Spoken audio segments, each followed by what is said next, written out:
Right, in case you missed it, and trust me, you didn't want to miss it, Florentino Pérez, the Real Madrid president, gave a sensational and very feisty presser. Well, earlier today, I asked Sid Lowe for his reaction to it all. Well, let's start with the reaction during the sensational presser, shall we? Because I think that almost tells you everything. And you're right, the word is bewilderment. So in the press room at Valdebebas, you have two lines of Real Madrid directors who are there watching this happen. Then obviously a room full of journalists, TV cameras and so on. And genuinely, within about 3 or 4 minutes, everyone was kind of looking at each other thinking, is this actually happening? Is this really where this is going to go?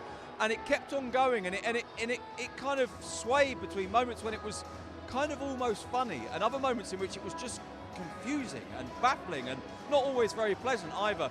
So much so that there was a moment in which, in fact there were 2 moments in which the communication staff at Real Madrid tried to bring an end to the press conference. And Florentino carried on because he wanted to keep talking. Now that's not to say that he wanted to ask the questions, because really and truly the questions that he was asked, he didn't answer those. They were just leap-off points for him to then go back into the same discourse, because it was very, very circular. It was very, very repetitive. It was confusing for us, and it sounded quite confused from him as well. And he just kind of kept on going on. The second time they tried to stop him, he said, "Oh, I'm not doing anything else this afternoon. And besides, I'm enjoying myself." It was really genuinely extraordinary. I don't think I've been in a press conference, except possibly going all the way back to the infamous Puto Amo press conference from Pep Guardiola and Jose Mourinho way back in 2011, I think it was. I don't think I've been in a press conference that was really been quite like it. He came in ostensibly to announce plans for there to be presidential elections at Real Madrid, but didn't actually tell us when they were going to be. Didn't tell us what the process was for them. When he was forced to answer that, he said, well, you know, whenever, 10, 15 days, whenever it is. And he basically used it as a chance to say, my enemies, come on then, come out, show yourself. I'll take you on. And of course, the biggest enemies he had were in there, in the room with him, and it was us, the media.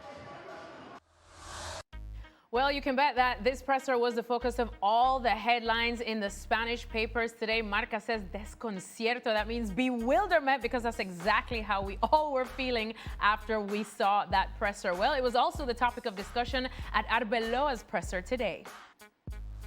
Yo realmente tampoco estoy aquí para comentar la rueda de prensa del presidente. Yo creo que cualquier madridista que escuchó ayer a nuestro presidente está muy de acuerdo en defender los intereses del Real Madrid y de sus socios, en que al Real Madrid se le trata siempre de manera muy, muy diferente que al resto de clubes del mundo. Sí, por supuesto.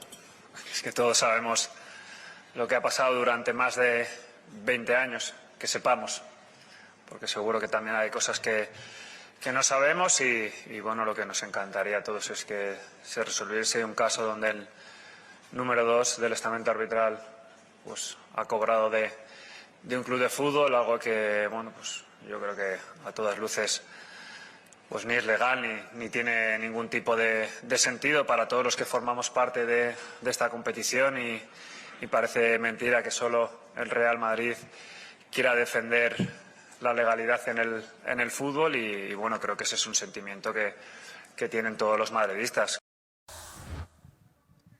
Well, a true enemy of Florentino Pérez, Sid Lowe, is back with us as he's been pitch side for us on La Liga duty. Sid, just listening to everything unfold, we cannot even believe that Florentino Pérez has even had more to say today doing another interview.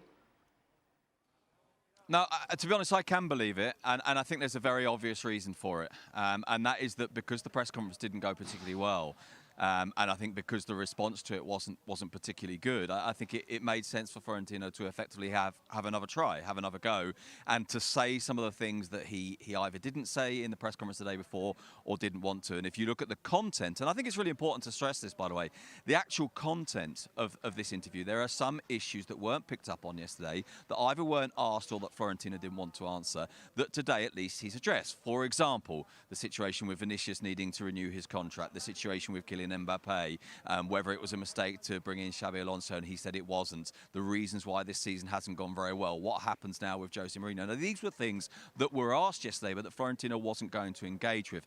Essentially, what Florentino engaged with yesterday, and he's used this comment today, was to try and talk about his enemies. And he talked about internal enemies, he talked about people who want to try and get hold of the club, and he mentioned a man with a South American accent, a Mexican accent, and we believe that he's talking about a guy called Riquelme, who is actually from the east coast of Spain, but had done business deals in Mexico and has talked in the past about trying to position himself to run for the elections. So that was one enemy. The other enemy, of course, was the media, and so much of the focus was on the media. And the third and most important enemy, I think, in terms of a genuine enemy, is, of course, the ongoing Negreira case. Now, in that sense, that part of it, that part of the content, and as I say, a press conference that was 75 minutes long and really didn't have very much content because it was circular. But that part is quite important, and that's the part that Álvaro Arbeloa has picked up on today. And I think Florentino having another interview was really a way of saying, okay, let's kind of draw a line under what happened yesterday and let's get some of these messages out, or at least engage in a way that actually delivers genuine content, because the day before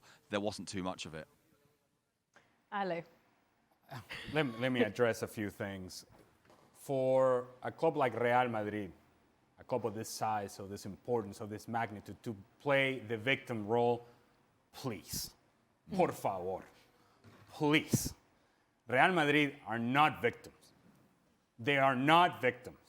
And for them to intimate or insinuate that them losing the league title this season was because of the Negreira case and that somehow there's a connection there, please. We're not that dumb.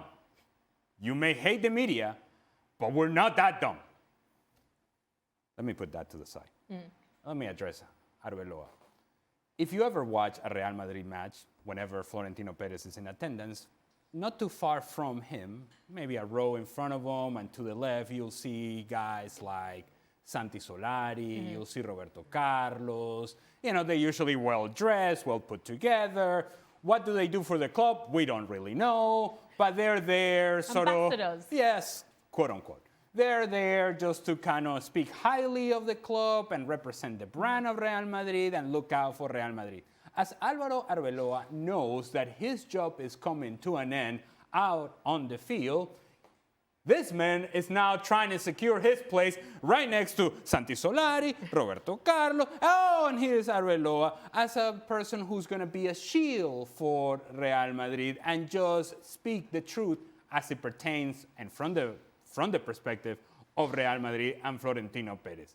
For Arbeloa to take on this position after you have just lost the title, and with the many things that are going with Real Madrid that are far more important right now than the Negreira case, you focus on that because it's Captain Deflecto. Let's talk about this because let's not talk about the realities of this club, the issues that we have inside the locker room, the problems that we have had this season, the struggles that we have had on the field. Let's not talk about those things. Yeah. Let's talk about this over here. It is moving and shifting the narrative somewhere else. But again, we are not that dumb. We are not that dumb. We're not just going to focus here and look at the birdie here and ignore all the issues that remain with Real Madrid and issues that have to be resolved. Otherwise, the difference between Barcelona and them is going to continue to grow. Yes, it's, as Ale pointed out, Real Madrid's issues have been out there for the world to see, and we are seeing them. We are not that dumb. So what's been the reaction to what Álvaro Arbeloa had to say as well in his presser? Well, I think in a way everybody knows, of course, that Arbeloa is in an almost impossible position. He can't really say anything other than what he said today. And I think, you know, when he talks about the Negreira case, I think he genuinely does believe that's important. And actually, for what it's worth, I think it is important. I don't think it's the explanation for what's happened this season. But I think in terms of a historic case, I think it's very significant. The role that Arbeloa has now, as I say, is a difficult one. It's interesting, by the way, because both Roberto Carlos and Santi Solari, they don't really have a public-facing role. They don't really talk. The public-facing role is held by Emilio Butragueño, who is the institutional director, who occasionally talks. But really and truly, Madrid don't have a public presence in that sense, because this is a club that doesn't do media interviews post-game, that doesn't have that kind of pre-game presence. And this means that the only spokesman really is the manager who, of course, has the obligation, I mean, both in the league and the Champions League and also in the Copa del Rey, to do a pre-game press conference and a post-game press conference. So Arbeloa this year has been the sole spokesman of Real Madrid, the only one. And yet, of course, he knows that he has two things that he can do. One is deliver the lines that he wants to deliver and say the things that he wants to say. And I think largely he's done that. But he also has a political role there. And he also has, if you like, an obligation and a responsibility there. And so what he says doesn't really surprise anyone because it comes in that context. And I don't think it's really necessarily something to accuse Arbeloa of. But yes, the reaction very much has been exactly what Ali's saying, which is to say that you can talk about these other issues, but there are things that people want to know, that Real Madrid fans want to know. They want to know why the team hasn't performed well this year. They want to know what happened with Xabi Alonso. They want to know why there was a fight between two players. They want to know why it doesn't seem to work with Vinicius and Mbappe and Bellingham in the team. Why isn't that happening? They want to know what happens next. Is Mourinho coming? If it's not Mourinho, who is it? They want to know which kind of players are going to sign in the summer. And none of these things, and this is the real content, the real heart of it all. And yes, you can criticise journalists, and yes, journalists do get it wrong. And yes, journalists, you can accuse them of being against your team or against another team or to not be right or to not deal with you fairly. And all of those things can be dealt with as part of a broader discourse. But the fundamental questions that obviously I think fans, even fans of Real Madrid, even those fans of Real Madrid who are watching this right now and saying, we don't like you, journalists, we don't like what you're saying about our club or about our president, even those fans, I think they're probably more interested in who their manager is going to be, in what happens with Mbappe, what happens with Vinicius, than they are in what we say about them. Well, Real Madrid will have an opportunity to try and save some space tomorrow. They're back in La Liga action, but it's only against Real Oviedo, who've already been relegated. I only said that because we know what they mean to our Sid Lowe. That's Thursday, 3:30 p.m. Eastern Time.